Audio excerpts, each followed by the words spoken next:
Alright, you've probably already seen a lot of videos of people already talking about the new Master Duel ban list, but I wanted to go over it and say my thoughts and opinions, and then after this, I'm going to be watching a Konami reveal on the newest TCG Yu-Gi-Oh set, which is going to introduce a lot of very powerful cards, which are going to come to Master Duel pretty soon. So let's start off with the Master Duel ban list.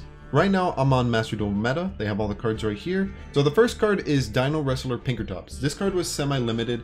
The reason it's semi-limited is because essentially you could just special summon it for free during your turn 2, and you can either attack with it because it has very high attack, 26, or you can tribute it and destroy one card your opponent has, so it's removal.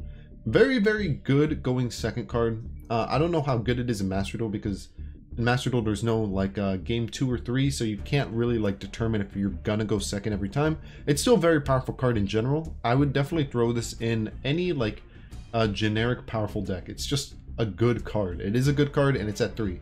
I definitely think that's a welcome addition too, because Dino Wrestlers actually have their own archetype.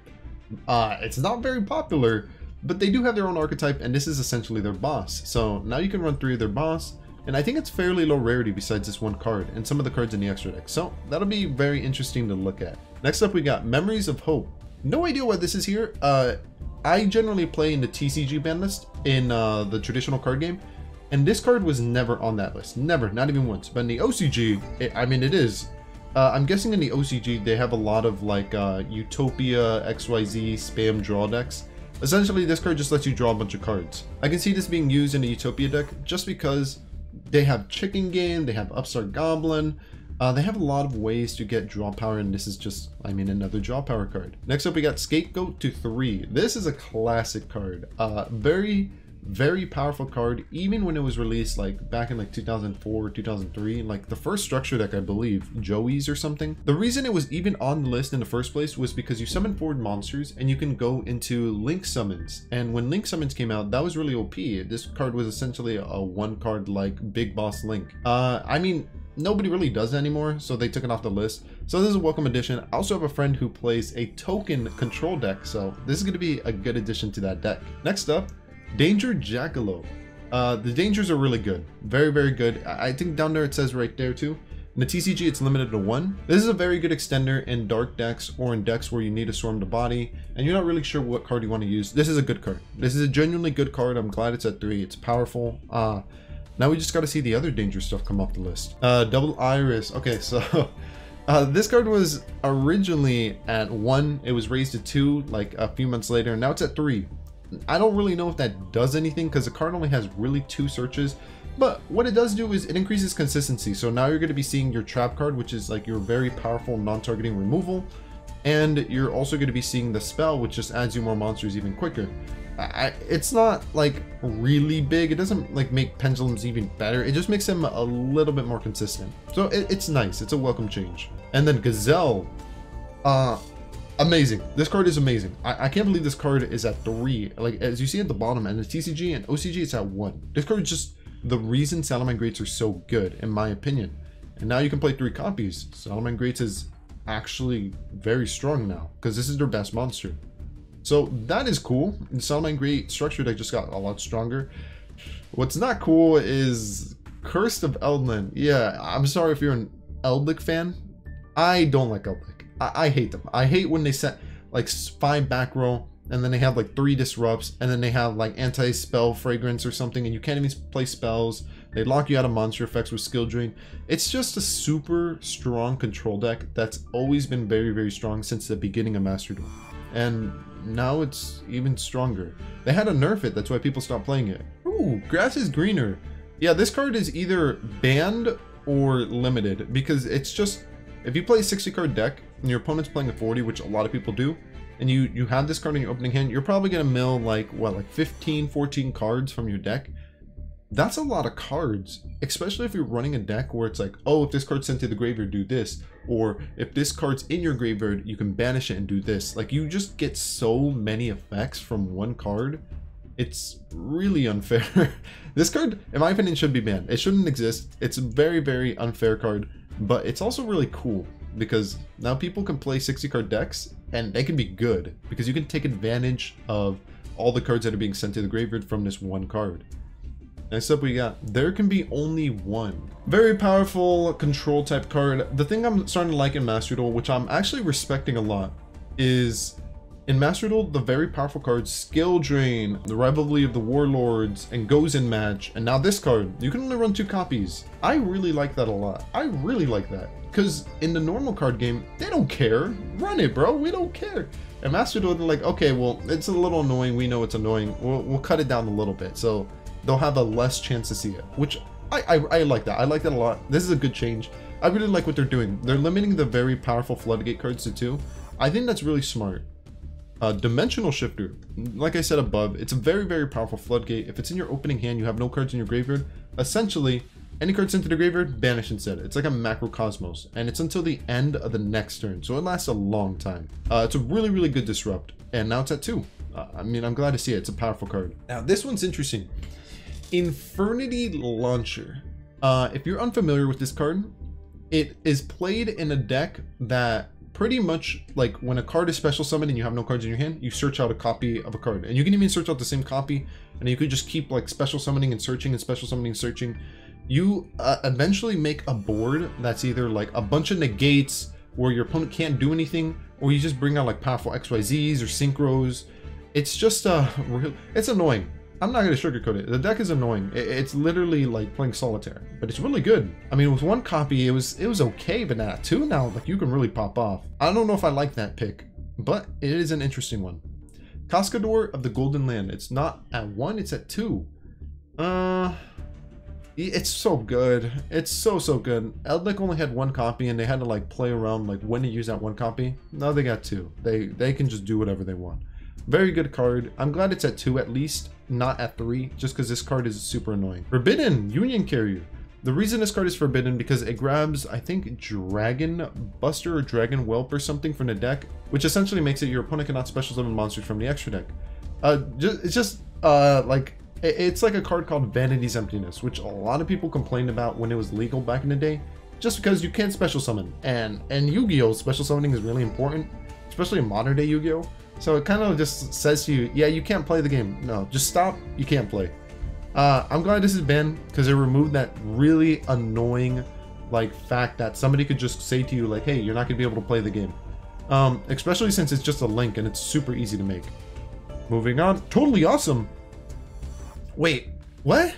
Okay, I'm a little shocked by this because Totally Awesome was already at 1. And that's, I mean, I think it was fine at 1.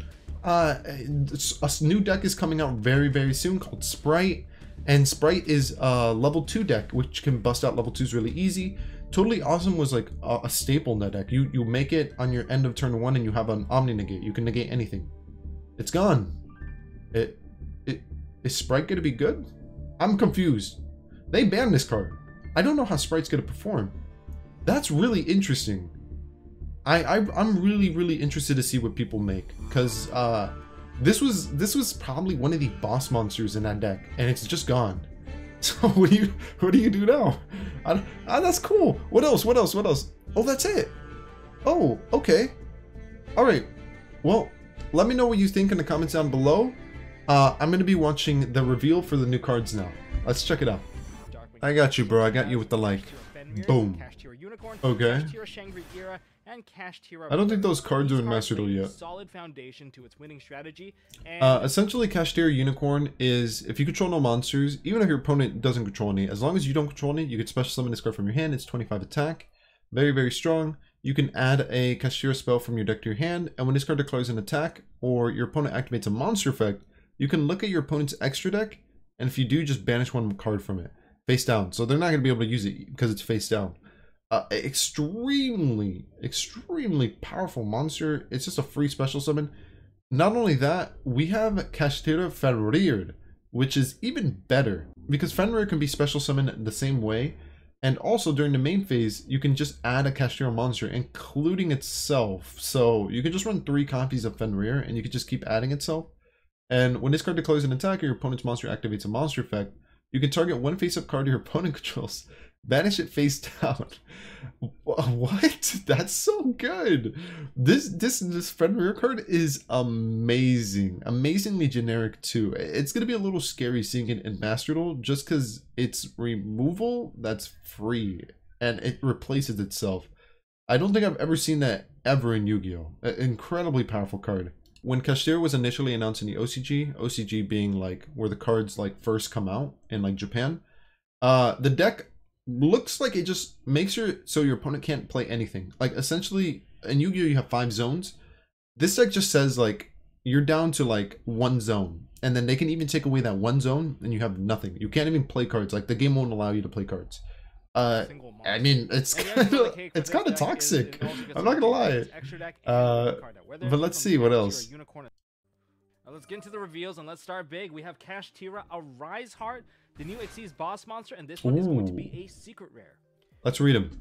Once per turn, you can also XYZ blah blah blah by using what? Wait, this card is like that one Orcus card, the XYZ. You can just XYZ on top of 1 monster? That's really strong, huh?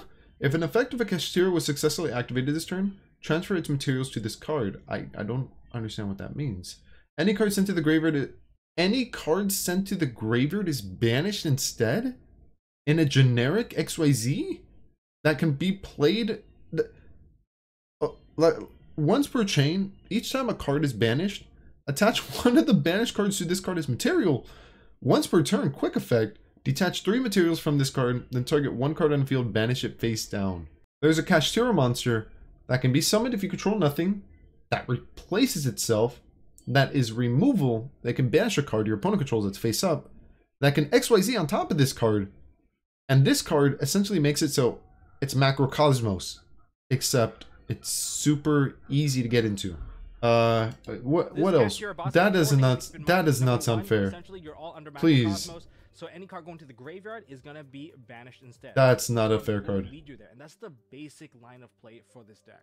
Woo! All right, what else? We have Kashtira Rise Heart, an ultra rare. Kashtira Rise Heart. All right. If you control a Kashtira monster, you can special summon this card from your hand. Also, you cannot special summon monsters from the extra deck for the rest of this turn, except XYZs. Okay. It's level 4, 15 attack, 21 defense. The stat line's not that good. 21 defense is I8. During your main phase, if this card is normal or special summon this turn, you can banish 1 Kashtira monster from your deck, banish the top 3 cards of your opponent's... Huh? And if you banish any, this card's level becomes 7. Wait... Kashtira Runics? I know Yu-Gi-Oh's been doing a lot of effects where it's like, oh, banish the top cards of your opponent's deck. Runics is really big contender for that. I think this deck is easily splashable into Runics. Like damn, I don't know, I don't really know what to say.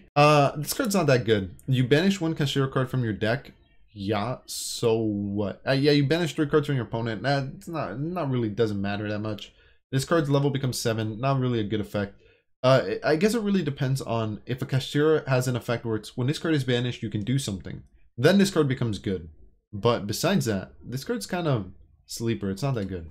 All right. Next, we have Scareclaw Kashtira. New Scareclaws. During the main phase, quick effect. You can special summon this card from your hand. Oh. You don't need a... Oh, that's good. The other Scareclaws are like, you can only special summon if you control Scareclaw in an adjacent zone. This one's just like, nah, just special summon it. Who cares? If you do, banish 1 Kashtira or Scareclaw from your hand or graveyard. Ooh. Oh, okay, I'm starting to get it. Okay, it's not as good as I thought it was. You can only use this effect as Scareclaw Kashtira once per turn. This card can attack while in face-up defense. 26, that's like a pretty big booty. If it does, apply its defense for damage calculation. If a Kashtira or Scareclaw monster battles an opponent's monster, that opponent's monster's effects are negated until the end of this turn. I think it's a welcome addition to Scareclaw. I think they need more. In my opinion, Scareclaw need a monster that's like when they're special summoned, add something. They already have one. I forgot his name. But they already have one monster that adds you something. I think they need another. Then the deck is going to be like really powerful. What else do we got? There's a lot going on there. Next all right. monster, Tier Elements Kashtira. Wait, they're just Kashtira's like everything. It reminds me of a Shadal. Like Shadal back in the day. they had like artwork that was like similar to like older cards. Like Shaddoll Beast was essentially Naturia Beast. Kashtira is giving me that feel. During the main phase, quick effect, you can special summon this card from your hand. If you do, banish one. Okay, from your hand or graveyard. It's more easier in Tier Elements because Tier Elements is a deck that like mills cards from their deck, and then you get effects. So this card actually has really good synergy with that deck. If this card's normal summon or special summon, you can send the top 3 cards of either player's deck to the graveyard. Yep, most likely yours because you want to get advantage. If this card's sent to the graveyard by a card effect, you can send the top 2 cards of your deck to the graveyard. Oh, I like that. It reminds me of that Light Swarm card that is like when it's sent to the graveyard, send another card. I like this card. It's good. It's a very good card. Boom. Kashtira Overlap. What is this? Target one monster in the field, banish one monster with from your hand or graveyard, or face up on either side of the field. Either side of the field. Ooh. Ooh, I like that. I like that. So you can mess with your opponent's stuff. And if you do, the targeted monster gains attack. Okay. If this card is banished and you control a Kashtira monster, you can target one effect monster your opponent controls, negate its effects. So essentially, this card can be banished with that one that I said was kind of meh. This dude. This dude can banish it, and then you can negate a monster effect. I'm not entirely sure how the chain links work. If your opponent activates a monster effect and you special summon this card, and then this card banishes, I think your opponent's monster effect still goes through because of the chain links. I don't know. I mean, it's a cool additional effect. I'm not gonna lie. The negating a monster effect is always a good effect. It's a good effect. The only thing is how practical and how often are you gonna get it banished? Besides that, the first effect is really meh. So I don't know. I don't really like the card that much. It is good. It has its plays, but I don't think it's like worth playing. Maybe one copy. We have a secret rare, Kashtira Theosis. Kashtira Theosis. This card looks so beautiful. Target one Kashtira monster you control, special summon one Kashtira monster with a different attribute from your deck in defense position. Very good effect. I love that effect. Also, for the rest of this turn, you cannot special summon monster from the extra deck except XYZ. Well, Kashtira now has that boss XYZ. It's just XYZ on top of one Kashtira monster, so that's going to be easy. Also, for the rest of this turn, if this card is banished, you can target one of your banished Kashtira monsters, add it to your hand. I think the when the cards are banished effect is okay. It's not really good because the cards that banish these spells, namely this dude, which is the most important one where you can banish any Kashtira from your deck, he's not that good. So if this guy was a lot better, those spell cards would be really good. So what I'm starting to think is that these spell cards, they're going to be okay for now, but when Kashtiras get more support with an actual good card that banishes from the deck or from your hand or graveyard or whatever, then this deck is going to pop off. So this is definitely a sleeper deck, and it's going to be very good in the future once it gets good support. Pressured Planet Race Saw. Ooh, when this card's activated, add one Kashtira monster from your deck to your hand. It's a field spell. Okay. Monsters you control gain 100 attack for different attributes on the field. I mean, it's okay. It's an okay effect. If a Kashtira you control activates an effect, except during a damage step, you can target one card on the field, destroy it. And it's targeting removal. Okay, so the best part of this card is you activate it and you get a monster. That's it. That's the best part. The second part is that when you activate a Kashtira Shangri-La, I don't even know what monster that is. I'm going to be quite honest. You can just destroy a card on the field. I think it's okay. You're still going to run 3 of it because it searches out a monster. But, I mean, it could be better. It could 1,000,000,000% be better. It's too weak in my opinion. Yes. And finally, the last card. Boom. The trap Next card, one. Kashtira Big Bang. So Kashtira Big Bang. Okay. If Kashtira XYZ is on the field and the player controls 2 or more monsters, they must banish monsters they control face down, so they only control 1. That's so good. If this card is banished, you can target one Kashtira XYZ, add one Kashtira monster attached to it to your hand. Huh? And then special summon it. Wait, this card's really good. Hey, this card's really good. So this card is like a weird Toriental tribute. So Kashtira XYZ, you can just summon it on top of one Kashtira. Kashtira is just special summon himself, you control nothing. Essentially, this card is, yeah, during your opponent's turn, you set this card. As long as you control the XYZ, which is like a macrocosmos, anything they activate is sent to the graveyard is banished. This card then does this. It's like, okay, I like that. Now, if you summon a bunch of monsters, you're going to lose all of it except one. Really powerful effect. But not only that, when this card's sent to the graveyard, it can take one of your materials, attach your XYZ, special summon it. And the best one is going to be Fenrir, because Fenrir, when special summoned, you can just replace itself. Or no, I think it's during the main phase. Never mind. That's a misplay. You can just take one of your materials and special summon it. This card's amazing. This card is really good. Really good effect. Activated effect. If you control It just works with the deck. It just works perfectly. And it's such a good card. I know people are probably gonna play one of this because they're gonna say, "Oh, trap cards aren't good. Oh, removing monsters isn't good." I mean, there's probably ways to do better things, but this is a very good card in this deck. Very good. Incredibly powerful. Okay, so now in the video, I think he's gonna show off how the combos work, right? On the basics opening combo for Kashtira. All right, let's check out this combo. Boom. Okay. Okay. Yeah, just control nothing. Special summon. Okay, you add the spell. Okay, and then you're gonna special summon from your deck. Okay, Fenrir gets to add any Kashtira, including himself. Very good. Rise Heart, yeah, Rise Heart's just an extender. If you control, special summon it. Now you can banish something from your deck if you want. Oh, he's making that one. What is that? I think it like locks zones, that XYZ. Okay. Yep. Big Bang is so good. Big Bang, this one card, this Big Bang card, turns this mech card into a, oh, that's alright. Because now you can banish Big Ben and you can extend your plays. You're going to be able to special summon one of your materials. Okay, adding it to your hand, special summoning it. Now you have 2 level 7s. If you have one additional monster, okay, you can go into another rank 7. Or you can just go into the Macrocosmos, which is way better. Yep, that's what I would do too. You can literally, this XYZ is so busted. You XYZ it on top of one card. That is so unfair. And it's good. And it's just, I can't. That deck is going to be wild. That deck is going to be so wild. Anyways, that was my thoughts on the new cards revealed in Photon Hypernova. Shout out to Team MST, or excuse me, MST.TV. I like them. I've been watching them for a long time. And I mean, they did this really nice reveal. So thank you so much for the video. Thank you so much for watching. I'm going to be ending the video here. Hope you guys have a great day or night. Maybe I'll catch you next time. Peace. Hey, if you enjoyed this video, feel free to subscribe. You can check out all the new content I'm going to be making. But besides that, hope you have a great day. See ya. Hello, how are you? I am under the water. Please help me. Here too much raining.